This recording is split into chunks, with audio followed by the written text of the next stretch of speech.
Let's quickly have a look at displacement versus time, velocity versus time, and acceleration versus time. So imagine that there's a person that is going to, from this position, walk at a constant velocity of 1 meter per second to the right, and let's assume that to the right is positive, and they walk using this velocity of 1 meter per second for 10 seconds. This means that they cover a total of 10 meters. When we go and we draw a displacement versus time graph for this movement, if this is my change in x and my time, I know that I'm going to have a graph that looks like this. After 1 second, I'll be 1 meter away from where I was, 2 seconds, 3 seconds, etc. So we see that the line with a constant gradient is formed. If I go and now draw my velocity versus time graph, if I have velocity on my y-axis and time on my x-axis, I know that I will have a constant velocity of 1 meter per second to the right, meaning it has a positive value, and it will look like this. If we go and we look at our acceleration versus time graph, acceleration on our y-axis, time on our x-axis, because we have constant velocity, there will be no acceleration. Let's now go and assume that after this time went by, the person stands still for a second. When a person stands still, the displacement is 0, which means that on my displacement versus time graph, there will be a line with no gradient. My velocity will be 0 because I am not moving, and my acceleration will also be 0. Let's assume the person now walks back to the left-hand side at a constant velocity of 1 meter per second. Back to where they started.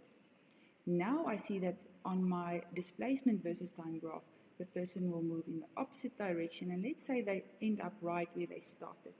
We see that this line has a constant negative gradient, which means that because the person is moving to the left and we say to the right is positive, this person will have a negative velocity of 1 meter per second, and therefore we will see that it will be a line with a constant gradient on our velocity versus time graph, that it has a 0 value.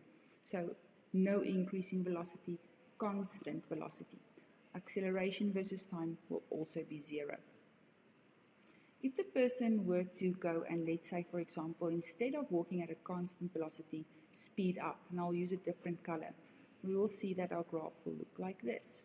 So when there's an increase in velocity, we see that the slope here is not constant on my displacement versus time graph.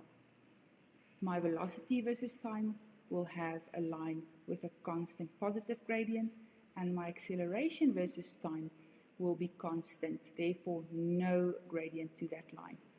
Constant increase in velocity, meaning constant acceleration. If the person then were to go and slow down until they eventually stop, it will look like this on my displacement versus time graph. On my velocity versus time graph, because the person slows down but still moving in the positive direction, it's going to look like this until they stop. Remember, where they stop, the velocity will be 0 meters per second. So we see that this line has a negative gradient. And then on my acceleration versus time graph, because of the gradient on my velocity versus time graph being negative, I know that this will be negative constant acceleration. Let's say the person then speeds up, but in the opposite direction. We know that we will have velocity that increases, but in the negative direction. Therefore, this will be the shape of our graph for that section over there. And then our acceleration versus time, we use the gradient of our velocity versus time graph to calculate acceleration, and we see that it's still negative. If the person then goes and slows down until they reach the point where they started, it will look like this on my displacement versus time graph. Because the person is slowing down, moving towards their starting position, they're moving in the negative direction, and they are experiencing negative velocity, and negative times a negative gives me a positive, which means that on my velocity versus time graph, my line will have a positive gradient.